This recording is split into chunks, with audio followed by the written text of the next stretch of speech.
मोठी गोष्ट तर आमच्यासाठी आहे. चक्क देवांश जागीरदार आमच्या कंपनीला जॉईन होतोय. मला जरा आश्चर्यच वाटतंय. नो आय मीन तुम्ही माझा इंटरव्ह्यू पण घेतला नाहीये, तुम्ही माझे डॉक्युमेंट्स पण बघितले नाही, तुम्हाला माझा स्किल सेट सुद्धा माहिती नाहीये सर. आणि तुम्ही मला डिरेक्टली सिनियर मॅनेजरची पोस्ट ऑफर केली आहे. अख्ख्या बिझनेस वर्ल्डला तुमच्याबद्दल माहिती आहे. तुमच्या स्किल सेटला जाणून घेऊन आम्ही काय करणार? डोंट गेट मी रॉंग, पण मला असं वाटतं आय नो तुम्ही काय विचार करताय. एवढ्या सहज जॉब मिळतोय म्हणजे नक्कीच काहीतरी कॅच आहे, राईट? एक्झॅक्टली. एकदम बरोबर ओळखलं. आमच्या काही अटी आहेत. सगळ्या अटी तुम्हाला कॉन्ट्रॅक्टमध्ये वाचायला तर मिळतीलच, पण त्यातली सर्वात महत्त्वाची अट मी तुम्हाला आत्ता सांगतो. हा जॉब तुम्हाला सॅलरी बेसिसवर नाही तर इन्सेंटिव्ह बेसिसवर करावा लागेल. काम एकदम सोपं आहे हो. जहागीरदार ग्रुप ऑफ कंपनीजचा क्लायंट बेस एकदम तगडा आहे आणि MD म्हणून ते सगळे क्लायंट तुम्हाला प्रचंड रिस्पेक्ट पण करतात. त्याच रिस्पेक्टचा वापर करून तुम्हाला जहागीरदार ग्रुप ऑफ इंडस्ट्रीच्या क्लायंटला आपल्या कंपनीमध्ये घेऊन यायचं आहे. जितके जास्त क्लायंट्स आणाल तितके जास्त पैसे मिळतील. मला कळतंय का तुम्ही माझ्याच कुटुंबाला मला बेटरी करायला सांगताय?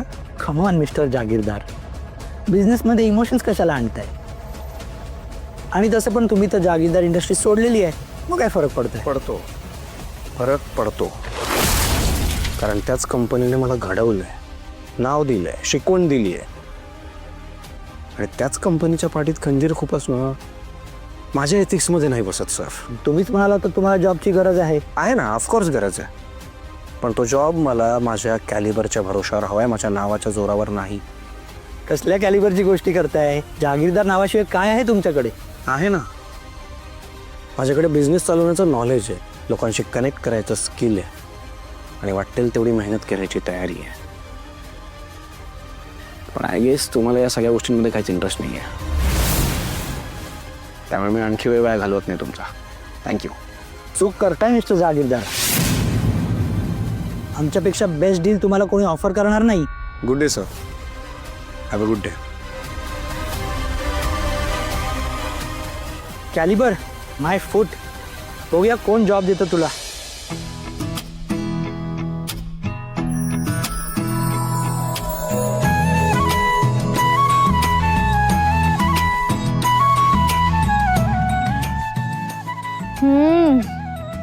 हा देवांश, प्लीज लवकर या, म्हणजे पण प्यायल्यावर ना तुमचं मन असं अगदी प्रसन्न होईल. आले वाटतंय.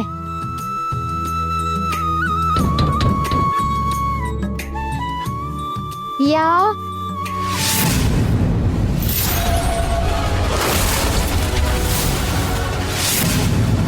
तुम्ही? हो, मीच.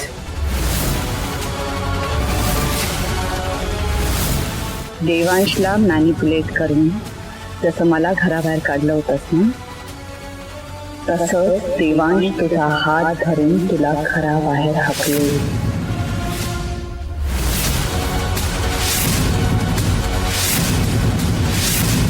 नाईलाजानं यावं लागलं मला. पण तुम्हाला या घराचा पत्ता कसा मिळाला? तुला काय वाटलं, तू देवांशला माझ्यापासून लपवून ठेवू शकशील? मॅडम, मला असं काही. मी भैरवी जहागीरदार आहे. तू माझ्यापासून कितीही लपवण्याचा प्रयत्न केला ना तरी लपवू शकत नाही.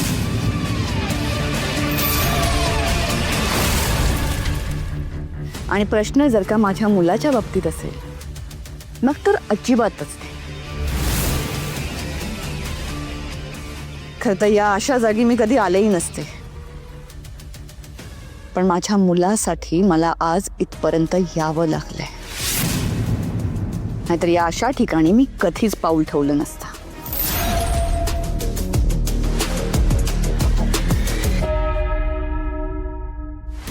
बघत काय उभी आहेस?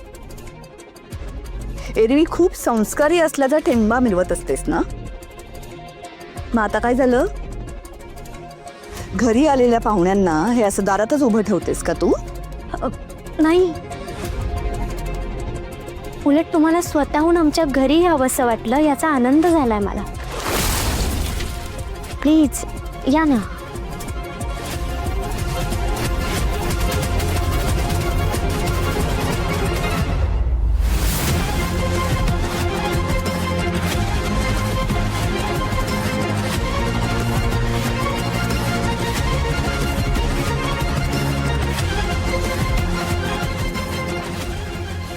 या अशा घरात राहतो देवांश?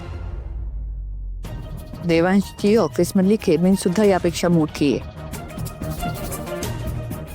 पण आता रिकामी असेल ना. Don't act over smart. जास्त शहाणपणा करू नकोस हा. तुम्ही उभ्या का आहात? या ना, बसा इथे प्लीज. इकडे बसायचं मी? इकडे? You must be joking right? मी नाही इकडे बसणार. या. देवांश नाही येत घरी. माहिती आहे मला.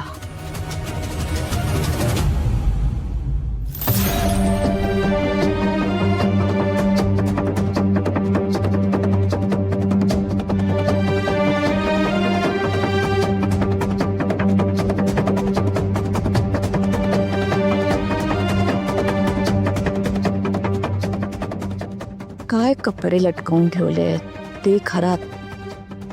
गॉड. आणि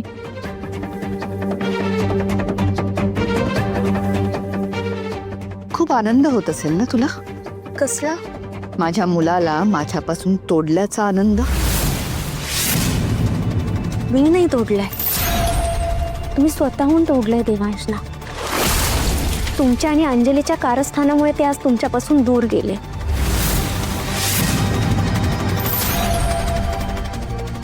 खरं तर तुला दूर करायचं होतं त्याच्यापासून कायमचं. पण अशी काही बांडगुळासारखी चिकटून बसलीयस ना त्याला, तुझ्यामुळे त्याला सुद्धा बाहेर पडावं लागलं. मॅडम, तुमच्या लक्षात का येत नाहीये? सई देवांशला कोणीही वेगळं करू शकत नाही, कारण आमचं एकमेकांवर खूप मनापासून प्रेम आहे. खूप अभिमान वाटतो ना तुला या सगळ्याचा. पण मूर्ख मुली, जरा तरी रिअलाइज होतंय का तुला तुझ्यावरच्या प्रेमा खातर देवांशला काय काय आणि किती सहन करावं लागतंय ते? इतका ऐशो आरामात राहिलेला माझा मुलगा आज त्याला या झोपडीत आणून ठेवलेस तू. आणि इथे इथे झोपतो माझा मुलगा. इथे एसी शिवाय ना माझ्या मुलाला झोप लागत नाही, माहितीये ना? तो आज उकडत राहतो इथे. ज्याची चारही बोटं तुपात असतात